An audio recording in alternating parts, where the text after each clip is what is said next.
garbage creator din. Ipakontent mo sa kanila yung kaso mo. Kasi ikaw na yung center of attraction ngayon. Nung ikaw na yung naging center of attraction, marami na tutulong sa'yo ngayon, di ba? Negosyo yan.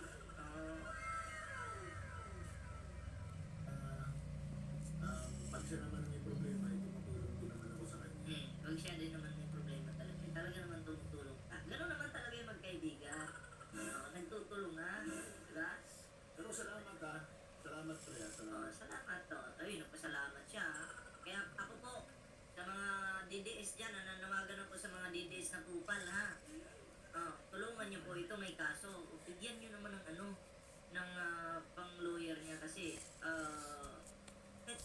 at least kahit pa paano makatulong kayo sa kanya. At least kayo pa rin yung lugi kasi malay mo may magbigay sa kanya 200 katao, tig 1,000, may 200,000 siya. Tapos kukuha siya ng lawyer, magkano yung acceptance fee ngayon? Acceptance fee is nasa 50k. Pag private lawyer yung kukunin mo. Tapos plus 30k, 80k, di ba? So meron pa siyang 20,000 kung gano'n. Para sa sarili niya yun. Di ba? At least may kaso siya. Kasi hindi mangyari ganun eh. Okay, tulungan niyo. Hindi naman niya ginagawang negosyo yan eh. Nagkataon lang kasi may kaso siya. Hindi na kayo naawa sa tao. Tulungan niyo naman ang DDS na to. Diba? Sa tulong mo. At saka sa mga gustong tumulong pa, Sa mga gustong tumulong pa. Gusto ko, ano kayo kasunod nito? Sa mga gusto kong tumulong pa. Eto na, matinig po kayo ha. Sa mga gustong tumulong pa. Paano ba yung proseso? Sige, para malaman natin. tulungan natin yung iba. Yung iba! Sinong iba? Ano? Huwag na lang ako. Pero i-reverse niyo po yung sinasabi niya. Ha?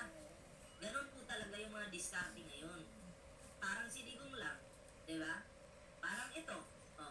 Wag niyo na daw, yung iba na lang daw muna yung tulungan niyo, wag na siya. Pero i-reverse niyo yun. Yun yung totoo. Diba? Wala namang ibang kinasuhan, kundi siya lang. Meron bang ibang kinasuhan? Ikaw lang naman eh. Diba? Bakit tutulungan yung iba? Wala namang kaso. Ikaw lang yung may kaso. Diba? Tamo? Mukhang iba talaga pag DDS, mga madiskarte ba? No? Madiskarte. Iba na lang. At saka yung ibang magpa-file ng kaso sa kanya. Kasi ako na yung sa lahat ng gusto ng kaso kay Balaw, magpunta kayo sa akin. Yun, may contact, gagawa ng GC. And then syempre, pag may GC at may mga ganyang kaso-kaso, kailangan mayroong ganun. Mapapag-usapan talaga yun, yung ganun. Diba? Sige, tuloy. Provide ng lawyer sa inyo. Tamo siya na daw yung magpo-provide ng lawyer. Okay?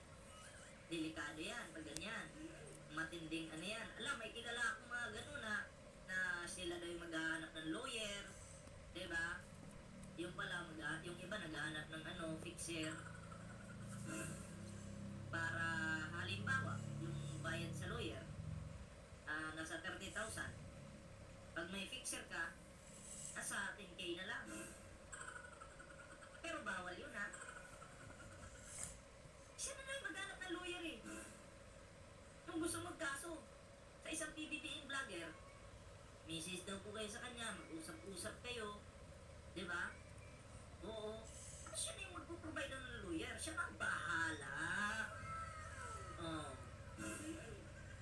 Diba? Magaling yan. Matulungin pala tong isang DDS na to. Okay pala yan. Okay ka.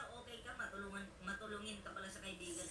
Sa mga kaibigan mong gusto magkaso sa isang PBBM vlogger or PBBM TikToker. Okay? Galing. Mabait. Ang ano natin dito, pauwiin natin talaga yan siya. Ganun talaga yung plano nila. Permanent president lang na kasi. Pauwiin natin.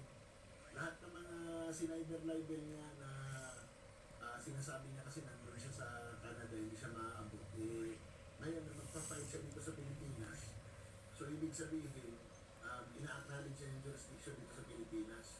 So, bawal naman siguro kung siya lang ang pwede mag-file, tapos tayo hindi pwede mag-counter charge, di ba?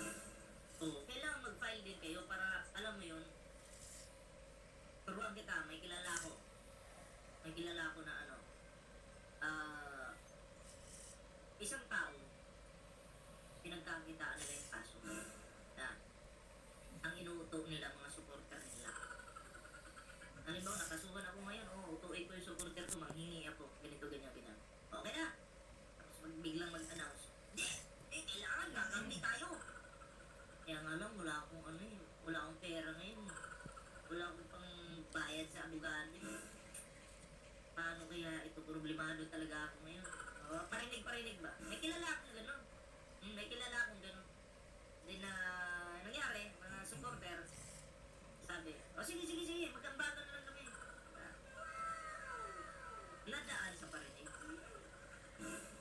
Ganon lang mga diskarte ha. Eh sinasabi ko lang sa'yo yan ha, na may mga kilala akong gano'n. So, yan, pag-ipunan natin yan. Pag-ipunan natin yan. Magpa-file ng kaso, yan ang tulungan natin. Ako okay lang. Ako okay lang, pero sana i-reverse nyo naman yung mga sinasabi ko. Okay lang naman. Ito, salamat sa iyo sa tulong mo. Zero kanina yung ano ko eh. Zero kanina yung Gcash ko ngayon may naman na. Diba? Tuwang-tuwa? Sana all! Tuwang-tuwa!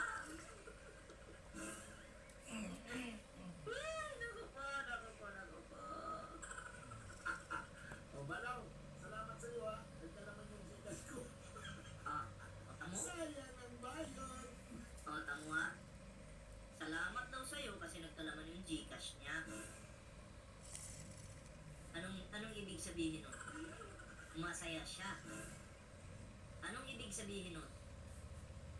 Kumusta yung mga magbibigay pa? At yung nagbigay? Kumusta?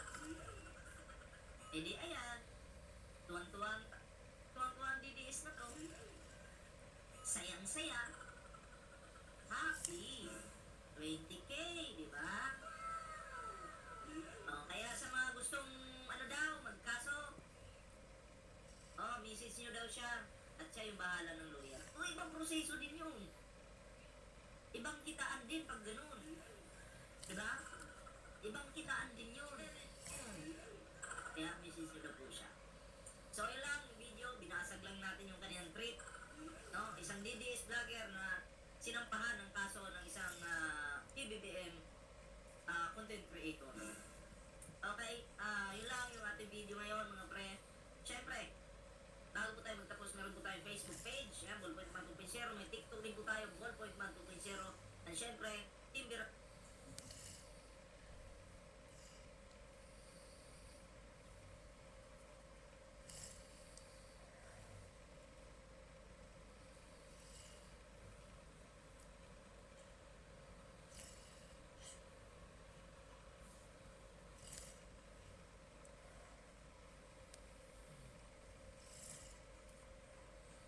Umpisahan na po natin. Etong ating talakayan mga kababayan, dito muna sa dito mo